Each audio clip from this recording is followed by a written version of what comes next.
Você já sabe que presunção de inocência implica regra de tratamento, garantia e regra probatória. Mas você sabe dizer quando é que se vence a presunção de inocência? Vem comigo.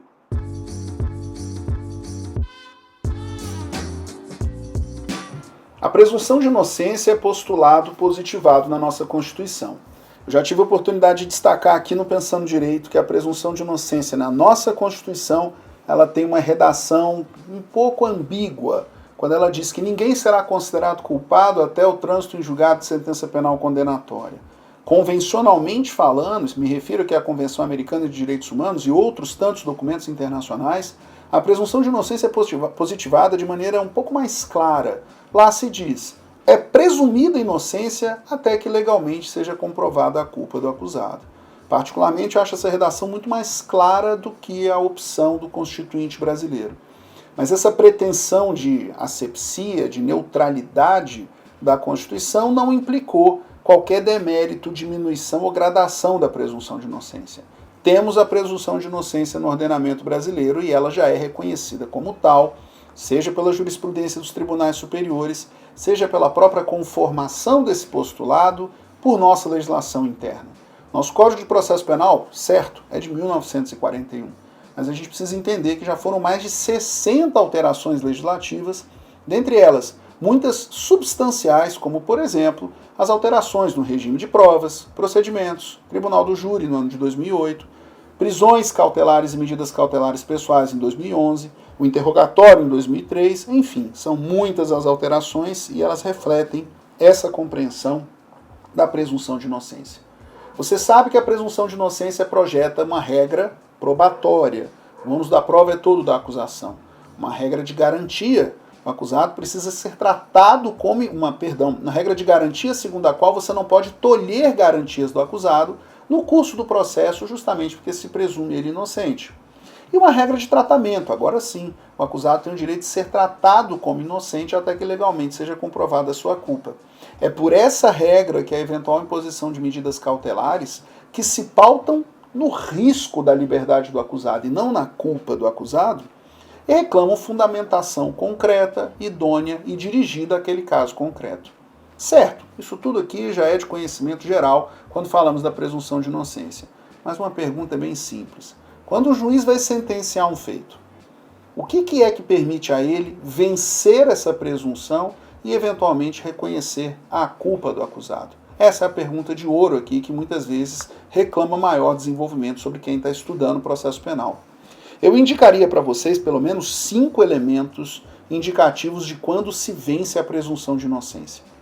O primeiro deles diz respeito ao fato de que se vence a presunção de inocência quando a conclusão de um procedimento ocorre no qual tenha ocorrido minimamente uma atividade probatória. A ideia aqui é a ideia do estándar probatório que proíbe a construção de uma certeza judicial unicamente com base em elementos informativos da fase de investigação preliminar. De onde eu leio isso? No artigo 155 do Código de Processo Penal, segunda parte. O juiz é livre na apreciação da prova, mas ele não pode formar sua certeza unicamente amparado em elementos informativos da investigação preliminar.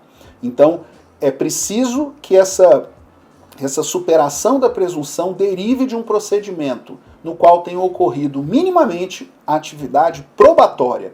Prova é confronto e presença de um juiz. Contraditório ou confronto da prova diante de um juiz imparcial. Segundo elemento, é preciso que se considere prova de autoria. Novamente, aqui a gente está falando do padrão probatório, estándar de prova. A superação ou a compreensão de que foi alcançada suficiência de atividade probatória para demonstrar um enunciado fático autorizativo da conclusão jurídica. 3. Que essa prova tenha sido produzida pela acusação, claro, 4. Que seja praticado num juízo oral, marcado pela fiabilidade da prova e pela confiabilidade daquela prova que não seja exatamente a oral.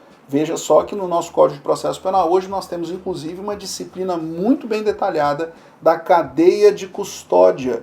E a cadeia de custódia visa justamente assegurar os critérios de mesmidade e fidelidade ou fiabilidade da prova oriunda do vestígio do crime.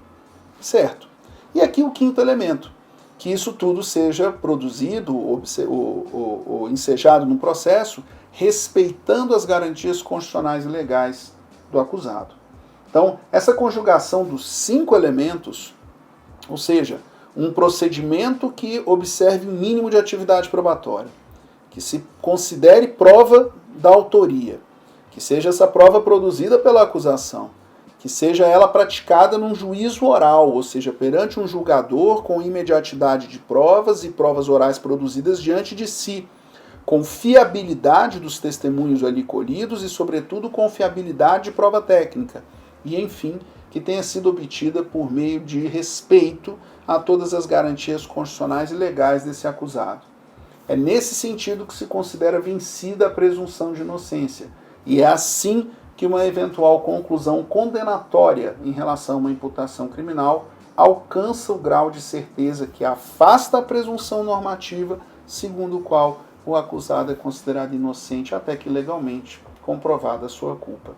Esses padrões, essas projeções de vencimento da presunção de inocência, elas hoje são consequência justamente da nossa filiação à chamada uma tradição racionalista da compreensão da atividade probatória.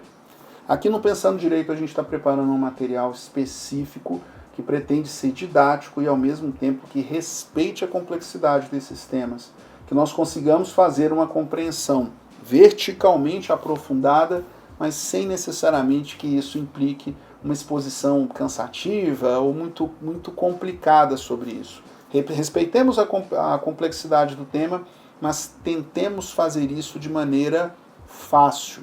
Até porque o fácil se contrapõe ao complicado. É o simples que se contrapõe ao complexo. E aí, se a gente pensar direito, a gente vai conseguir entender com facilidade, inclusive temas complexos. Essa perspectiva de superação da presunção de inocência deriva não apenas dos estudos da presunção de inocência como princípio constitucional, mas também observa a necessidade de que nós pautemos o nosso estudo sobre o que seja o caráter de inquisitorialidade do processo penal, ou seja, a busca da verdade material, ou, de maneira mais adequada, uma verdade aproximativa, que nós vamos nominar de uma verdade processual. Esse conteúdo desse curso vai estar disponível logo, então espere novidades.